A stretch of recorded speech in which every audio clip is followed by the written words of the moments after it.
cold-blooded murder in broad daylight, triggered by an event that took place at 36,000 feet, when the trip of a lifetime turns into the worst civilian plane crash in German history. Investigators must find out how two highly advanced aircraft could be in exactly the same spot at exactly the same time.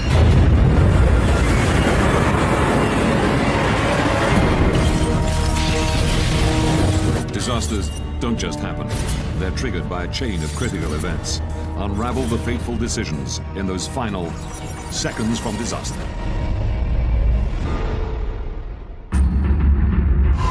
Russia. Moscow. Domodedovo International Airport. July 1st, 2002, 8:10 p.m. 45 Russian schoolchildren wait to board a flight to Barcelona. It's their reward for doing well at school. Among them is 11-year-old Artur Hamatov. At the start of the school year, we agreed that if he finished with top grades, then he could go with the group. When I came back from work one evening, he came up to me and showed me his school report card and said, "Dad, look, I kept my word." And he looked at me with a question in his eyes, and I said, "Good, I promise you can go." The children are from Ufa in central Russia. They've been delayed in Moscow because they missed their original flight. A replacement has been chartered to take them to Spain. Flight VTC 2937 is now ready for boarding. Also on the flight are Svetlana Kaloyeva and her children, Konstantin and Diana. They're visiting their father, who's been working in Spain for a year and a half.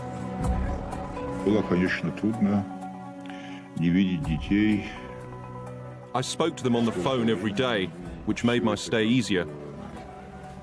But it was hard not to see my children for such a long time. Svetlana is lucky to get seats on this Bashkirian charter. Delays in getting visas meant other flights were sold out. We were finally going to see each other and we were going to have fun together.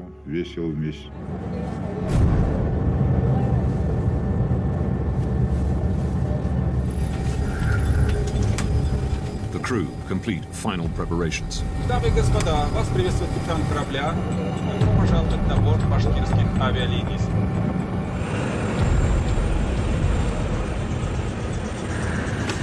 8:48 p.m. The Bashkirian Charter Airlines flight BTC 2937 takes off from Moscow's Domodedovo Airport. Distance to Barcelona, 3,000 kilometers. Estimated flight time, 4 hours, 20 minutes. Switzerland. Zurich Area Control Center. 11 p.m. 35-year-old Danish-born air traffic controller Peter Nielsen is working the night shift. He and one other controller are managing a sector of airspace above eastern Switzerland and part of southwestern Germany. By day, this is one of the busiest crossroads in Europe. But at night, traffic slows down to a trickle, with only a few planes at any given time. Peter Nielsen's colleague goes on a break. Nielsen is solely responsible for all Zurich area airspace. He sets one radar for traffic passing through his sector, and the other for planes coming into land at nearby Friedrichshafen Airport. But after 11 p.m., there are no scheduled landings. Nielsen can concentrate exclusively on passing traffic.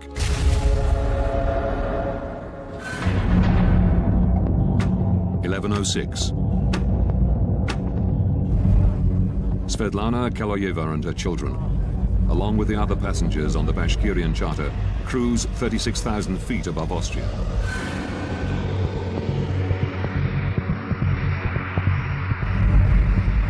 They're scheduled to arrive in Barcelona in just over 2 hours. 600 kilometers away, a DHL Boeing 757 takes off from Bergamo in Italy. Destination, Brussels. The captain and the co-pilot are the only people on board.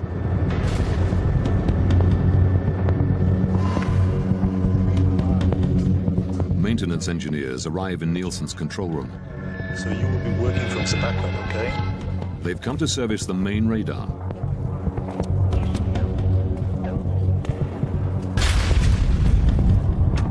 (11:21). The DHL cargo plane, flight DHX 611, enters Nielsen's airspace. The captain requests permission to climb to 36,000 feet. Swiss radar, good evening, DHX 611. DHX 611 identified. Expect a further climb in 4 to 5 minutes. Before allowing them to climb, Nielsen has to regulate traffic. Descent flight level 320. The maintenance engineers now need to work on the telephone system. Work fast, please.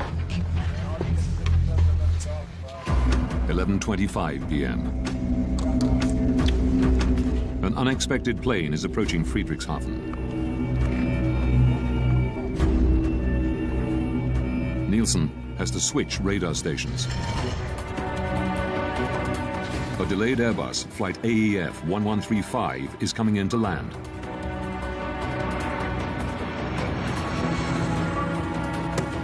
He calls the airport's control tower to let them know.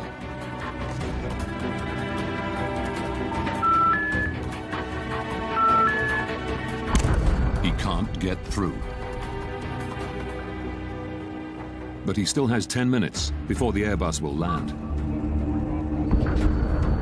So he moves back to the passing traffic radar. DHX 611. And gives the DHL cargo plane the go-ahead to climb to 36,000 feet. Climb flight level 360.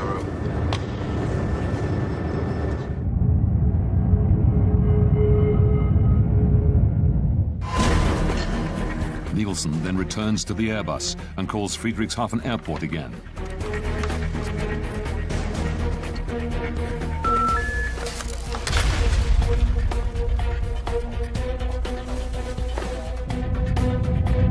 BTC 2937. The Bashkirian charter calls in as it approaches his sector. Station calling, say again? BTC 2937. Level 360. But just as Nielsen acknowledges them, the Airbus contacts him. AEF 1135 is inbound. Final approach fix for ILS runway 24. I expect so. I'll call you back shortly. Nielsen calls Friedrichshafen a third time.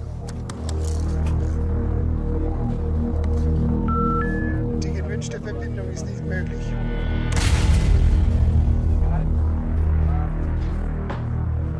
AEF 1135. He radios the Airbus and tells them to contact the airport directly. I lost my phone connection to Friedrichshafen. Could you please call them on your second set? Affirm. The DHL plane is now flying over Switzerland at 36,000 feet. Suddenly, its onboard traffic collision avoidance system, TCAS, sounds an alert. Traffic. At exactly the same time, the Bashkirian plane's TCAS system also squawks.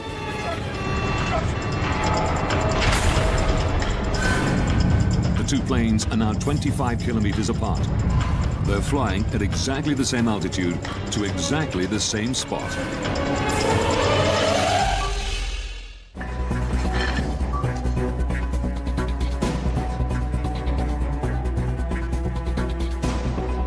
Peter Nielsen suddenly realizes he has an urgent problem. BTC 2937. He immediately tells the Russian pilots to descend. Set flight level 350. Expedite, I have crossing traffic. Seconds later, their TCAS system says the exact opposite. Climb, climb, climb, climb. What's this climb? Climb, climb, climb. At the same time, the DHL's TCAS tells it to descend. Descend, descend.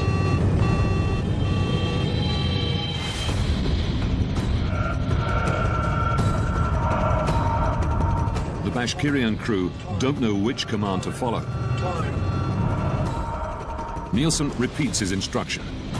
Expedite, descent level 350, BTC 2937.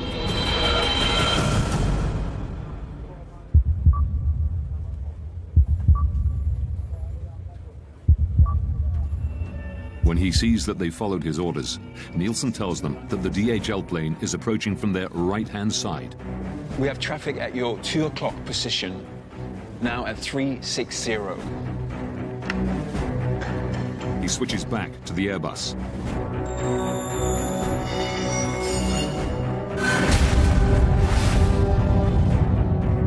In the Bashkirian charter, the crew are looking for the DHL plane. The two aircraft are now just over 5 kilometers apart.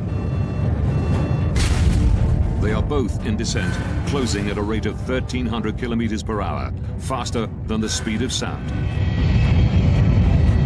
It's here, descent! Descend, Stay on the left. Descend hard, descend!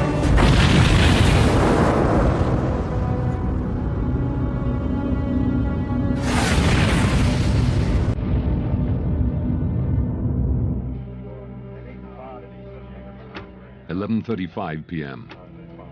AEF 1135. The Airbus crew have finally made contact with Friedrichshafen Airport. Can we go, Friedrichshafen? Nielsen can now hand over the plane. Affirm. Bye-bye.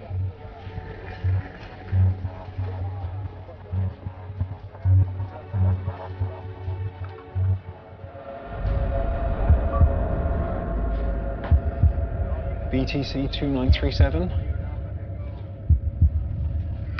BTC 2937.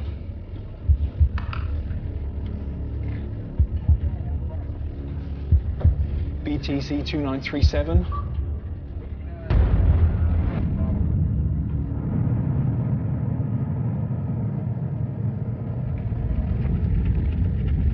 Burning wreckage falls from the sky near Überlingen, Germany.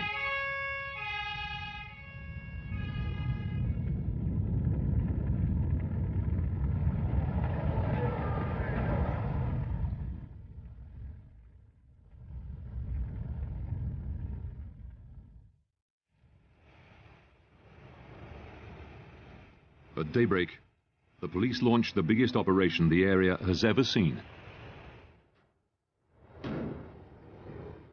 Firefighters have put out the blazing debris. Rescuers must begin the grim task of looking for bodies. The aeroplanes crashed down and all people inside are died.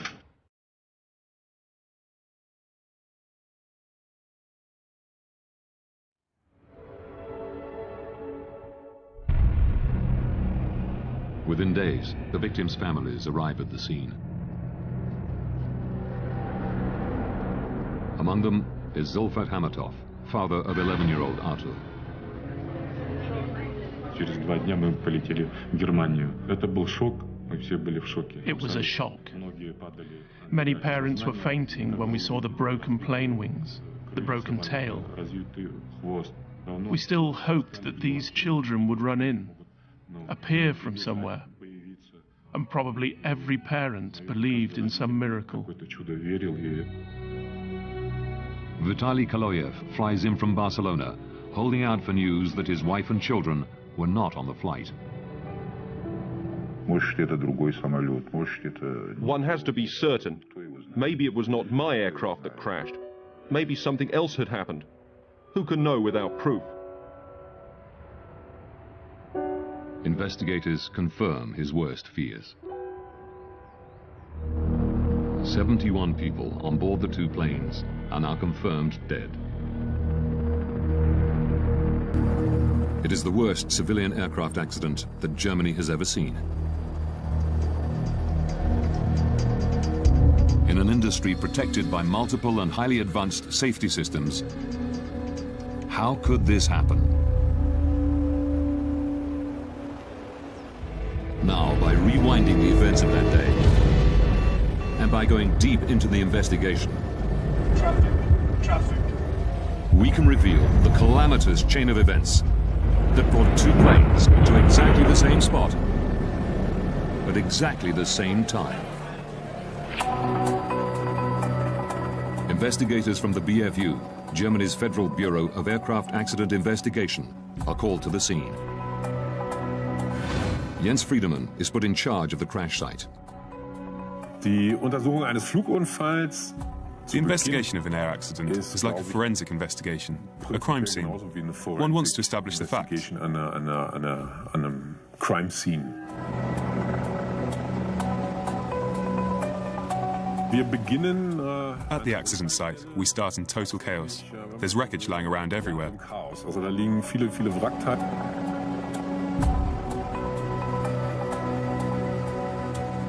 Friedemann can take nothing for granted. Not even that the two planes collided. Das waren zwei Flugzeuge unterwegs. Two aircraft were in the air. Whether they had collided or just flown past each other too close and lost control, or something like that, we just didn't know. Verloren wurde oder so etwas, das wussten wir natürlich nicht. Without the black boxes, Friedemann must try to work out what happened by examining the shattered fragments of wreckage. Key pieces are brought to a specialized storage facility in northern Germany.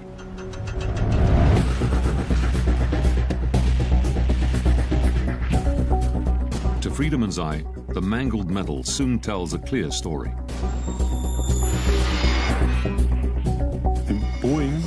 The Boeing made contact with the Tupolev in one spot. The vertical tail section was broken off. The Tupolev was damaged around the left wing and on the left-hand side of the fuselage. There was also evidence of a collision on the underside of the right wing. The wreckage reveals that the DHL cargo plane and the Bashkirian charter did collide mid-air.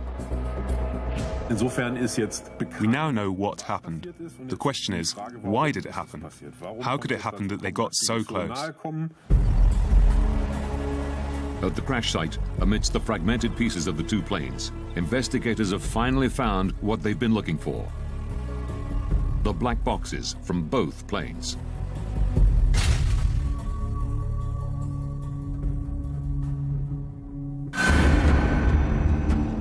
This was very important for us as accident investigators. The BFU's Johann Reuss joins the investigation. It is his job to analyze the contents of the recorders. The cockpit voice recorder sehr geholfen, damit wir the cockpit voice recorders help us understand what happened in the cockpit, how the pilots reach their decisions. Reuss begins by examining the pilot's traffic collision avoidance system, TCAS.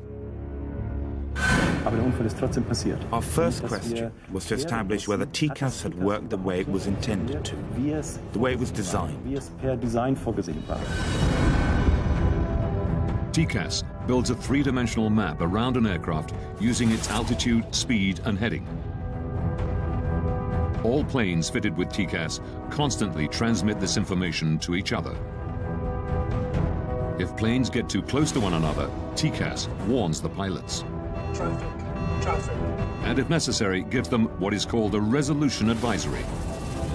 Descend. Examining the black box, Reuss quickly establishes that the system had worked the way it was supposed to. Traffic.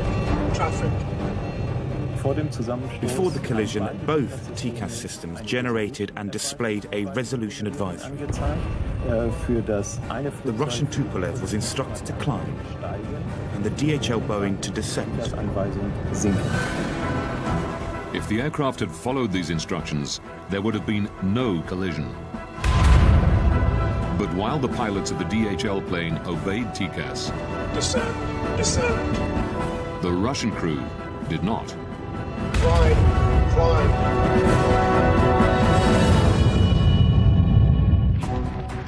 Experts from the United States are headed to the scene of the deadly mid-air collision of two aircraft in southern Germany. The Überlingen mid-air collision is now world news. The media are speculating freely and looking for someone to blame.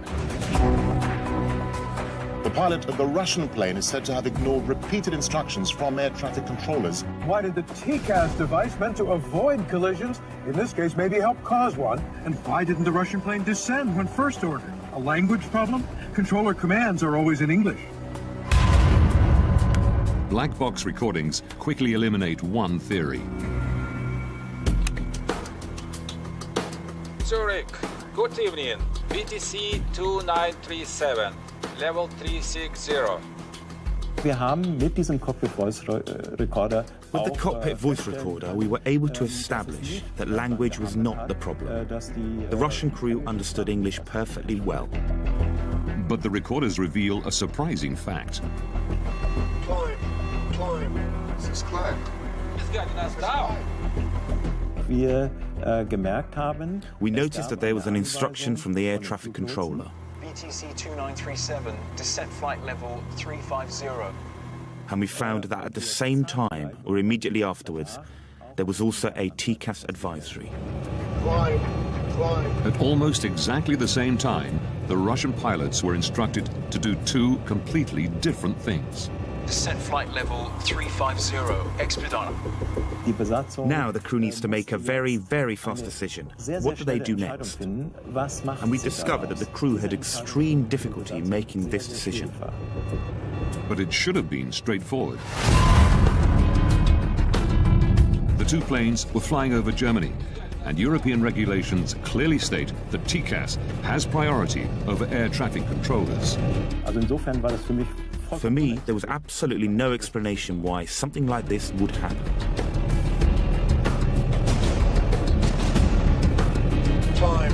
Climb. Warum hat die Besatzung Why didn't the crew use TCAS the way it could and should be used? sollte oder TCAS nutzen könnte? By April 2001, TCAS was mandatory in most of the world. But investigators discover one notable exception: Russia. Could it be that the Russian crew did not know how to use TCAS? Rustam Mustafin is a former Bashkirian pilot. He confirms that even though not standard for domestic flights, planes flying overseas were specially fitted with TCAS. Как только международное сообщество ИКАО предъявило требования по основным... As soon as the TCAS requirement was introduced, the training school of Bashkirian Airlines ensured that our pilots were trained to use the system. Mustafin regularly flew with the pilots of flight BTC 2937. By the time of the disaster, we had acquired extensive experience using it. The crew knew how TCAS worked, but ignored its instructions. The Tupolev's flight manual, the pilot's operational Bible, reveals why. Wir haben aus diesen Handbüchern gelernt, dass We learned from these manuals that the orders from air traffic control always have a higher priority. immer eine höhere Priorität haben. The operations manual at the time stated that the air traffic control command was to be given precedence over TCAS in the event of the system issuing an alert. It said that the air traffic control had the final authority. Contrary to European regulations, the Russian crew were trained to use TCAS only as an advisory system and could choose to follow the controller's instructions if they wanted. They were following TCAS regulations, but Russian style. I would have done exactly what these guys did. I would have carried out the air traffic control command. Suddenly, we were able to understand why the crew acted the way they did. Investigators have discovered why both planes were in descent. While the DHL crew had followed TCAS, the Russian pilots obeyed air traffic control. But this doesn't answer a more basic question. TCAS is meant as a system of last resort. The planes shouldn't be close enough even to trigger it in the first place. Investigators have turned their attention to the air traffic control room. A controller must advise pilots to change altitude at least 2 minutes before a potential conflict. But Peter Nielsen didn't tell the Russian crew to descend until just 43 seconds before collision. BTC 2937 descent. Why did the air traffic controller issue the separation order so late? So late that the danger of an accident actually existed. Through shift logs and interviews, investigators learned that Nielsen was the only air traffic controller on duty on the night of July the 1st. Official Skyguide policy is to have a minimum of 2 air traffic controllers on duty at any given time. Investigators learned that it had become standard procedure at Skyguide for one controller to go on an extended break during the night shift. Tom Larsen was a close friend of Nielsen's, working alongside him for many years. The way that Peter was doing night shift, we did that all the time. There would only be one controller because there was very little traffic. Between 11 p.m. and 6 a.m., there are no scheduled landings at any of the airports in the area. But then, at about 11:25 on July the 1st, 2002, Nielsen is presented with an unexpected landing. There was an approach into Friedrichshafen Airport, which he had to coordinate. It's very unusual that one aircraft comes at that time for Friedrichshafen. I guess that the controller was a little surprised about that. Regulations state that Nielsen must contact the airport control tower before bringing the delayed plane in for landing. This should be routine.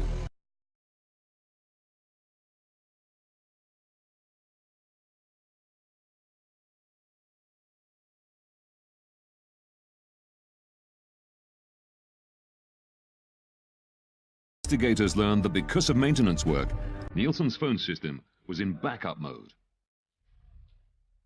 Even then, the controller should be able to make a call at the push of a button.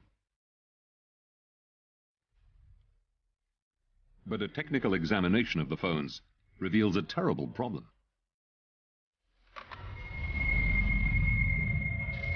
The backup that should have been there as an additional link was not working that evening. Phone communication was not possible due to a technical problem. Nielsen tries repeatedly to call Friedrichshafen. A routine task is suddenly taking up most of his time. Die gewünschte Verbindung ist nicht möglich. He was busier than would normally have been the case because he had no way of making phone calls. He had to look for alternate solutions. He had to look for other ways to communicate. I lost my phone connection to Friedrichshafen. Could you please call them on your second set? Preoccupied with handing over the delayed Airbus, Nielsen ignores the passing traffic. It was like 5 minutes that he was focused on that problem. So that took his vigilance away from what was going on the screen, on the radar screen. But his radar has an emergency function that should alert him of the impending danger. Short-term conflict alert, or STCA. Short-term conflict alert is another system like, it's similar to TCAS, just a ground-based system that helps us on the radar if we miss a conflict. If we don't see it in time, it will give us an alarm. 2 minutes prior to a potential collision, an STCA alert should flash on both of Peter Nielsen's radar screens, along with an audio warning. This is exactly what happens 180 kilometers away in Karlsruhe, Germany. Die Flugsicherung in Karlsruhe. Air traffic control in Karlsruhe had detected on their radar screen that 2 aircraft were getting closer than they should have been. Als es eigentlich sein sollte. Records reveal that the controller in Karlsruhe tries to call Nielsen to warn him. But Zurich's faulty backup phone system means he can't get through. Aviation rules say he isn't allowed to contact planes not in his sector unless the controller in charge has lost consciousness or has left his post. The Karlsruhe ATC decides to stick to protocol and tries calling Nielsen 11 times in total, but he never gets through. BTC 2937. Records show that Nielsen's visual STCA did not go off. Royce learns that Zurich's radar was also under maintenance, meaning it too was in backup mode.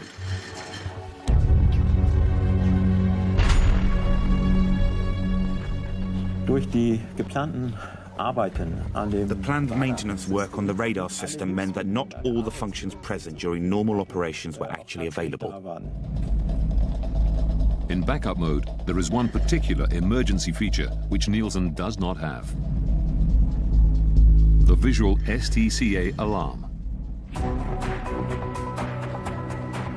It's the final piece of the puzzle to explain why Nielsen didn't order the Russian plane to descend until a mere 43 seconds before collision. Die Untersuchung hat für uns gezeigt, dass the investigation showed us that a series of unlucky events all came together for air traffic control. zusammengekommen sind. Had Nielsen heard the STCA alarm before the plane's onboard TCAS systems kicked into action, there would have been no conflict and the accident would have been avoided.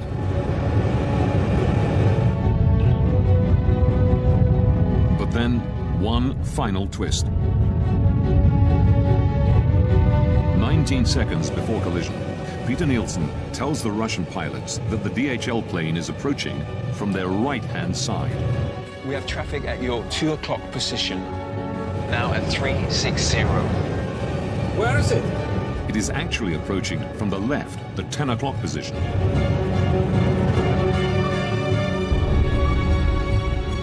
The only explanation investigators can find for this mistake is stress. It's uncertain if the Russian pilots would have had time to pull up and avoid collision, even if they had spotted the DHL plane earlier.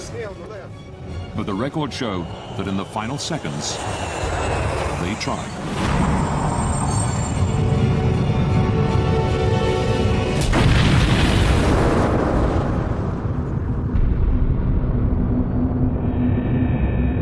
Upon impact, the Bashkirian charter breaks into 4 pieces. Without its tail fin, the DHL cargo plane spins uncontrollably to the ground.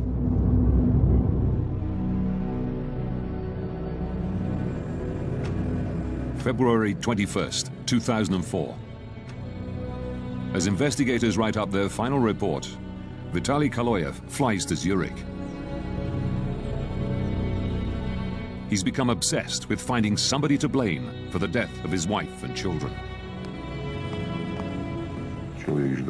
I wanted to hear them say, "We are responsible, but forgive us if possible." They killed so many children and nothing had happened. No apologies, no expressions of sorrow, nothing. Nielsen still worked at Skyguide, but was moving into areas of safety analysis. Kaloyev found where he lived. I went to see the controller. I knew he had been on duty that night. All this had to be brought to an end. Everything had to be closed. I didn't want to wait any longer and decided to finish this myself. Nielsen came out. He was taller than me. I showed him the photos of my children lying in their coffins. He pushed my hand away. Then he got what he deserved.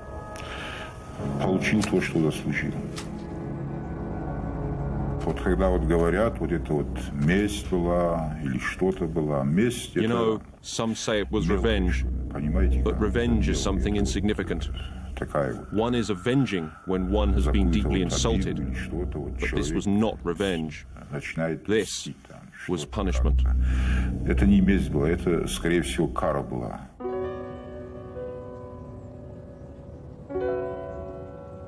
In Switzerland, a man has been arrested in connection with the killing of an air traffic controller who'd been on duty when two planes collided 2 years ago. Hunted down and stabbed to death in front of his family. Murdered for a fatal mistake. Peter Nielsen was 36 years old. He and his wife had 3 children. After his arrest, Vitaly Kaloyev is held in a psychiatric institution, while the court decides whether he's mentally fit to stand trial. Kaloyev is convicted of premeditated killing and sentenced to 8 years in a Swiss prison. In November 2007, he's released after an appeal determines that he had acted with diminished responsibility because of the deaths of his wife and 2 children. Vitaly Kaloyev is unrepentant about his actions.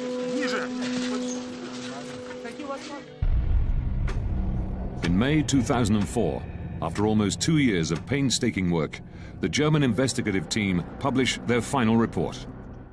It's now possible to rewind the events of that fatal day, following the evidence uncovered during the investigation.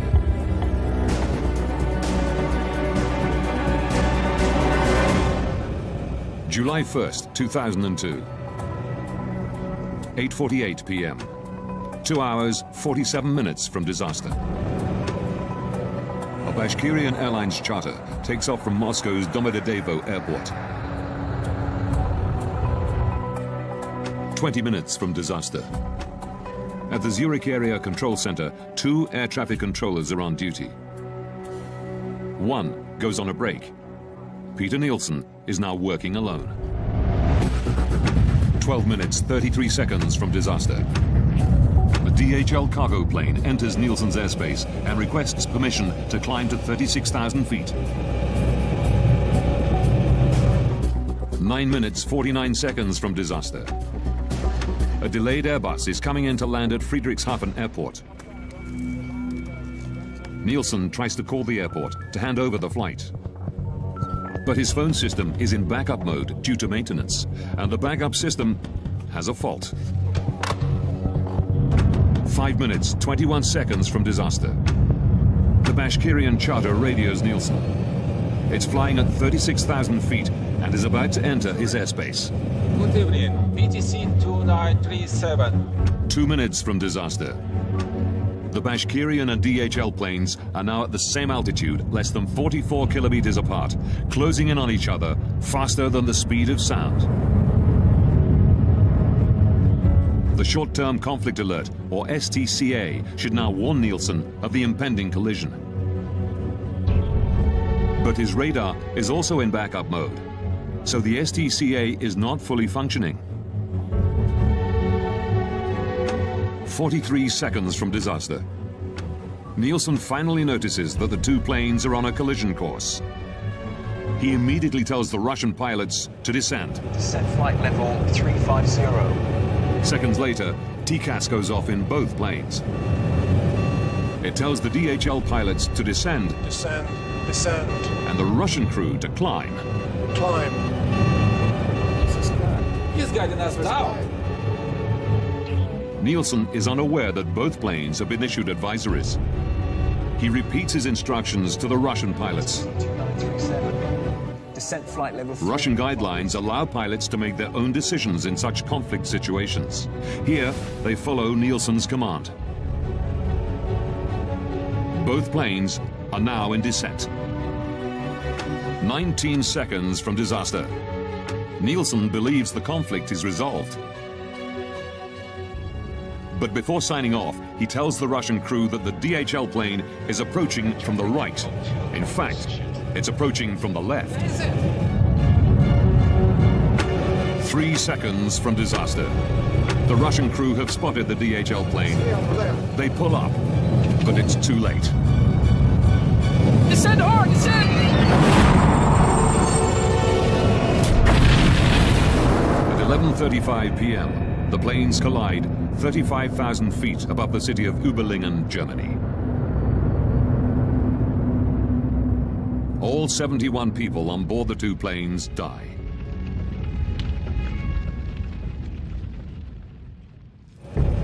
The German investigative report concluded that Peter Nielsen and the Russian pilots had made serious mistakes. But the primary cause of the accident was negligence on the part of Skyguide. In May 2004, immediately after the BFU report is published, at a press conference in Zurich, the CEO of Skyguide, Alain Rossier, issues a formal apology. Es sind auch bei uns Fehler gemacht worden. We too have made mistakes, and we most deeply regret this. We take responsibility, as outlined in the German investigation report. And we ask the families of the victims for forgiveness. In September 2007, a Swiss court finds 4 Skyguide employees guilty of negligent homicide. 3 managers who tolerated the single controller policy are given 1-year suspended jail sentences. The project leader overseeing the maintenance work on the night of the collision is fined 13,500 Swiss francs, roughly $11,000. Following recommendations from the German investigative team, Skyguide implements a variety of procedural changes. They now ensure there are always 2 controllers on duty, even during the quiet night shift. Nobody will ever find themselves in Peter Nielsen's position again. Investigators also recommend that international and regional TCAS regulations be standardized along with aircraft operations manuals. TCAS must have ultimate priority over air traffic control. One cannot say with 100% certainty that this kind of event will never happen again. But we are very confident that we were able to make a significant contribution to preventing the repetition of an event like this. Don't miss extreme angling in brand new Wicked Tuna, continuing on Sunday nights at 9, only on National Geographic Channel.